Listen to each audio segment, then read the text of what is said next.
For far too many African Americans, business is not transparent. Many white-owned institutions use phrases and methods to intimidate potential investors. Corporate America is built for white men, yet this does not have to be the case. This platform will highlight some of the Black pioneers in entrepreneurship and finance. We hope these stories will help inspire other potential investors to take that next step in their business. We will kick off this series with the legendary entrepreneur, lawyer, financier, and philanthropist, Reginald F. Lewis. Lewis was described as the Jackie Robinson of Wall Street by legendary financier Michael Milin. Reginald F. Lewis was born on December 7, 1942, in Baltimore, Maryland. He demonstrated his ambition early in life. At the age of 9 years old, he decided he wanted to be the richest black man in America. Eventually, he earned a scholarship to attend Dunbar High School, an esteemed institution for African American students. In high school, Lewis was an above-average student and three-sport athlete, playing football, basketball, and baseball. Lewis also worked part-time to earn his own income, allowing little time for fun. He endured a demanding schedule. During his junior and senior year, following sports practice, he would work from 6 p.m. to 10 p.m. and usually end his night with a date, lasting till midnight and getting home at 1 a.m. Lewis was able to sustain this rigorous schedule most of his life. After high school, Lewis attended Virginia State on a partial football scholarship. At Virginia State, he injured his right shoulder and switched his focus to business. Luckily for Lewis, as his dreams of football glory became out of reach, he started to focus on his studies, and during his senior year, Harvard Law School created a summer legal program for black students. Harvard Law School would select one student from each school. Lewis was eventually accepted and remains one of, if not the only student accepted to Harvard Law School without applying. He graduated in 1968 and embarked on a successful legal career, landing a job at a blue-chip New York law firm. In 1970, Lewis struck out on his own, starting the first African-American law firm on Wall Street. Lewis made a name for himself by representing a number of black entrepreneurs. It was during this process that he began learning how to put deals together, and his business appetite grew. He now had his sights on the world of high finance. During this period, a new type of business titan was emerging. These entrepreneurs were focusing on a corporate phenomenon known as leverage buyouts, and Lewis wanted in. Simply put, a leverage buyout, aka an LBO, is when a company acquires another with the use of borrowed money or loans to meet the asking price. These buyouts can also happen even when the owner doesn't want to sell, but a motivated investor buys enough stock to hold an ownership position and force a sale. This is referred to as a hostile takeover. These type of deals became popular in the 1980s. While running a successful law practice, Lewis began to educate himself about companies that may be ripe for a takeover. It is hard to overstate the impact this period of financial innovation had on shaping our current business climate. Many of Lewis's clients enjoyed working with him because they saw him as a businessman's lawyer, someone who would not just do the bare minimum, but go that extra mile to ensure success, a trait needed for corporate titans.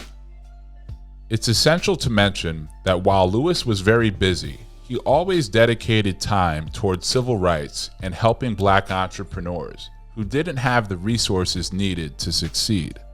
Lewis recognized the challenges black entrepreneurs faced, like the lack of exposure to key contacts and financing.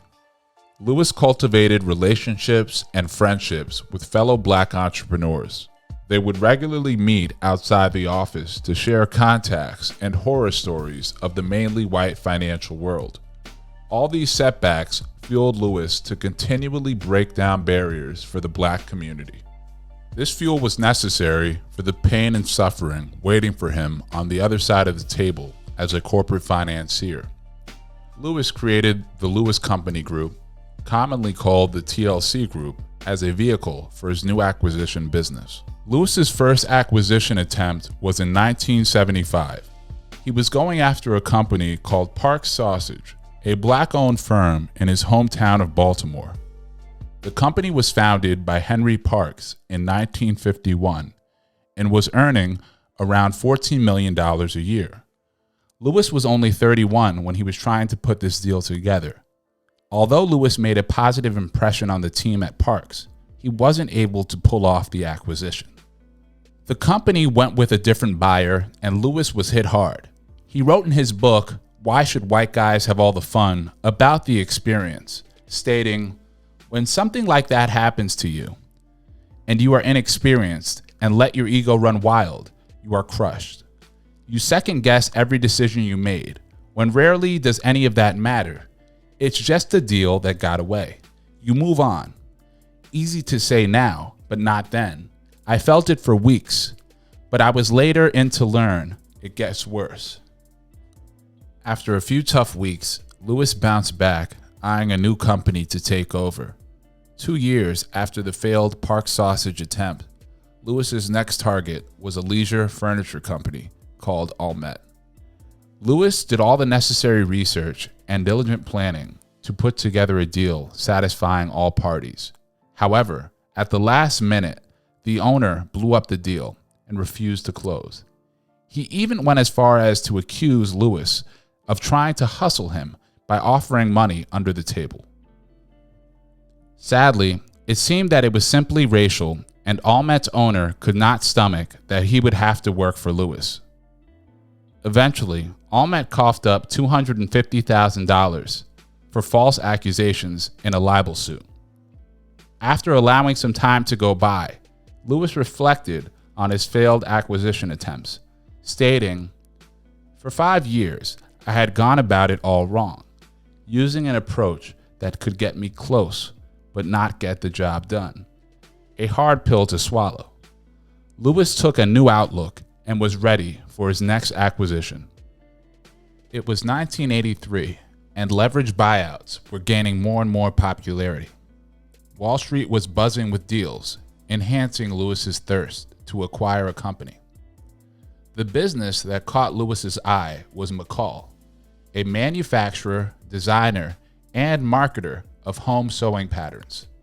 The industry was in decline, which made many potential buyers hesitant. However, Lewis saw this as a plus because this meant he could buy the company for a bargain, then sell it for a profit within a few years of the purchase.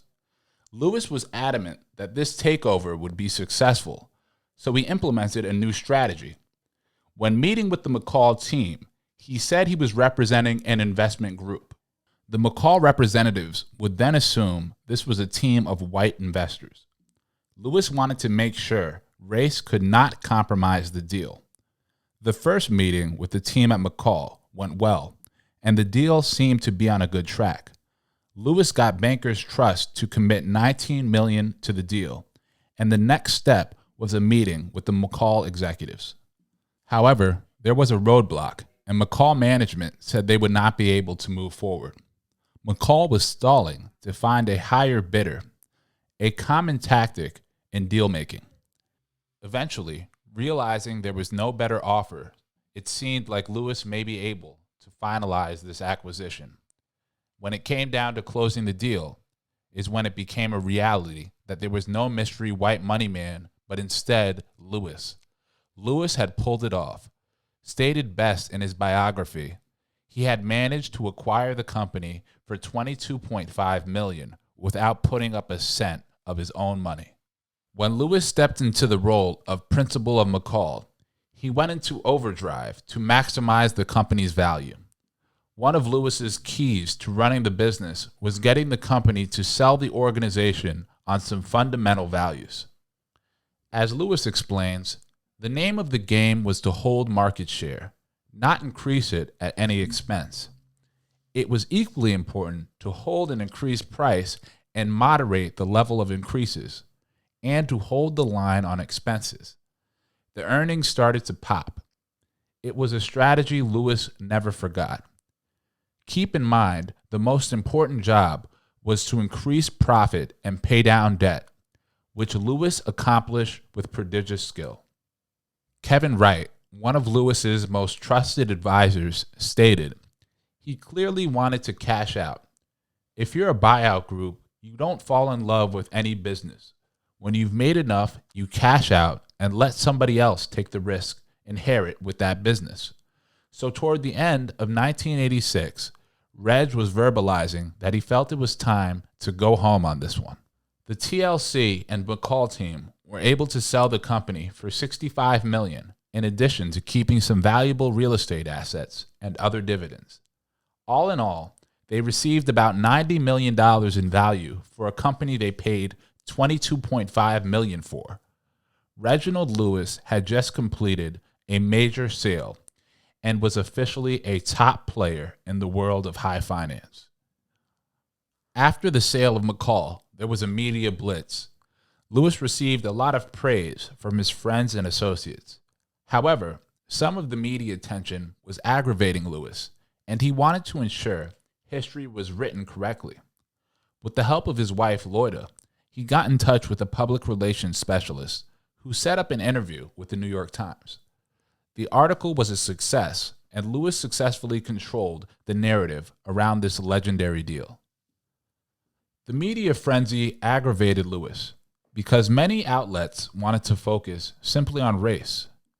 Lewis states in his book, "While I was in the south of France, all hell broke loose in the United States.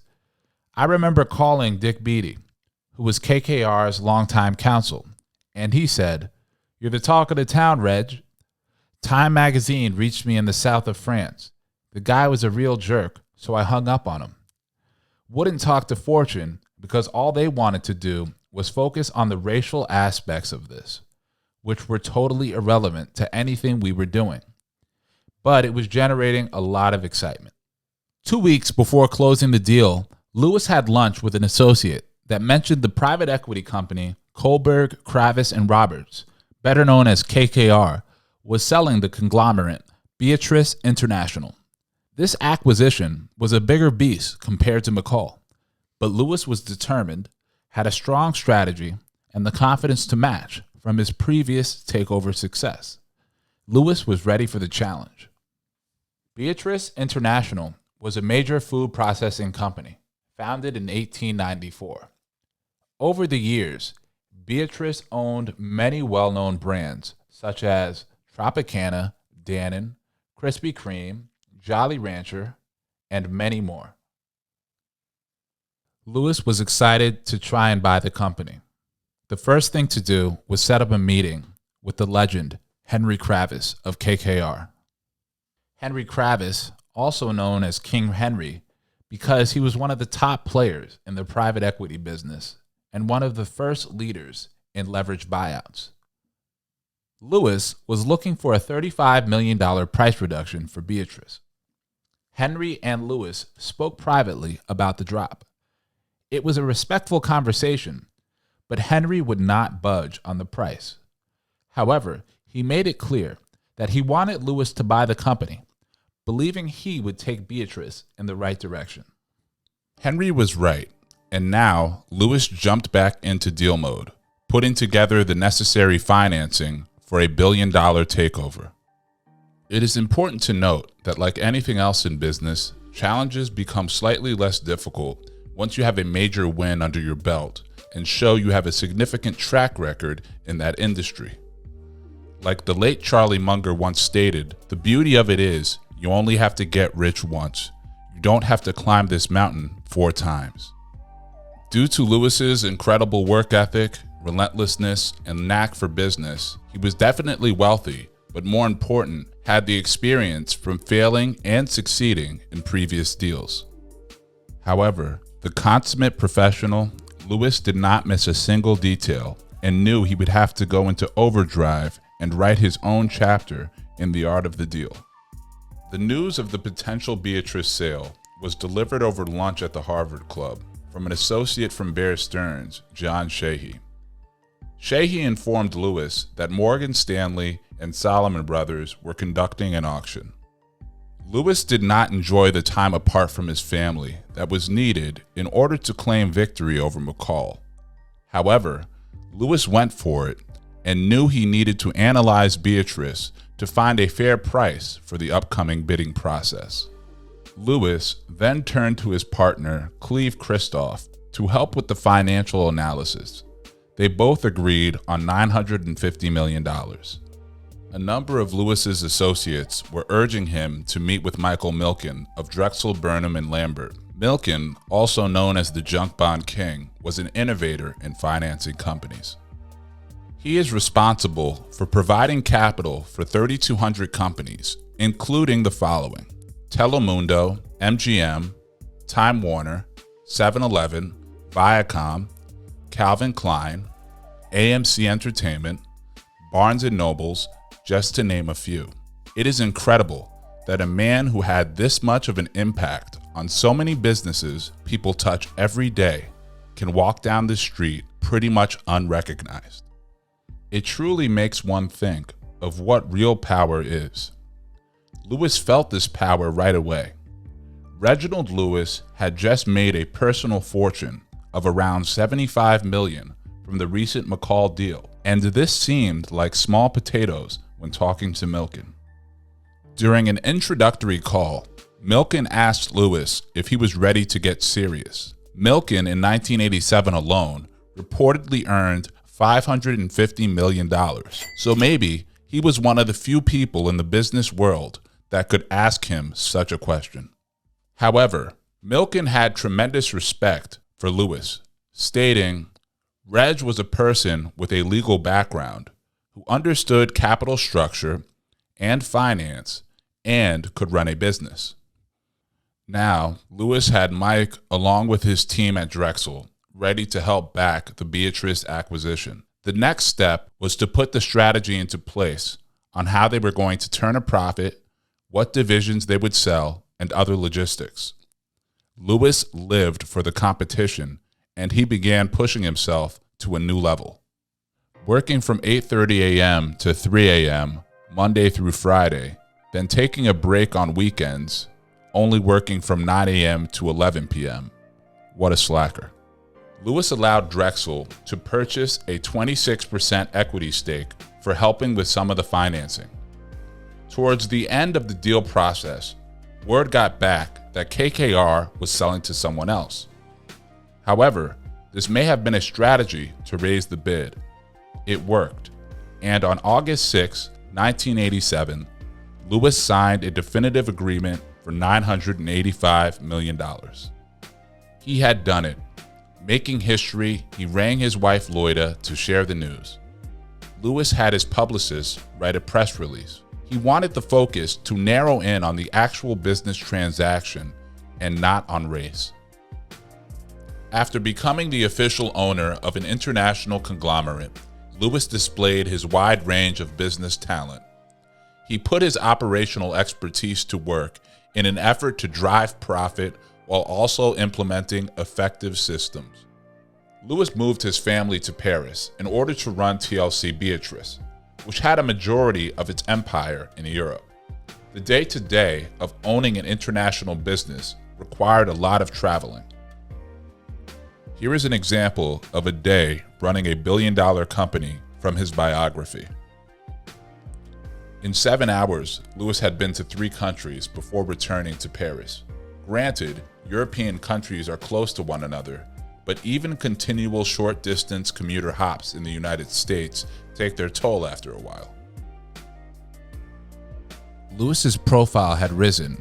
He was a bona fide business celebrity, being stopped in the streets of New York City for handshakes and receiving media requests from Charlie Rose, 60 Minutes, Oprah, and more. However, Lewis usually declined and primarily focused on spending time with family when not running his businesses. No matter how successful, Lewis always remembered the lessons from his family, to be charitable and giving to others. even before Lewis attained great wealth, he would always make sure to be generous, especially with efforts he believed could make a difference. In 1987, Lewis created the Reginald F. Lewis Foundation as his philanthropic vehicle. His mindset for charity was similar to that of business. As stated in his biography, he would always ask himself, what's the best way to maximize my power and influence? His charitable activities included a $1 million check to Howard University. He also never forgot that Harvard Law School allowed him to attend without going through the traditional application process. He wrote his first $10 check to Harvard in 1969 while he was a young lawyer. And a little over 30 years later, he donated $3 million with the expectations that this would expedite the faculty's diversity. Furthermore, he knew the motivational value this would have on future Black students to see his name on a building.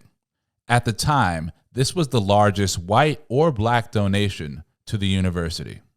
In 1992, Lewis was diagnosed with brain cancer and died at the age of 50 years old. What Lewis achieved in 50 years, many would be lucky to accomplish in 5 lifetimes. Lloyd Lewis and his daughters Leslie and Christina carry on his legacy today.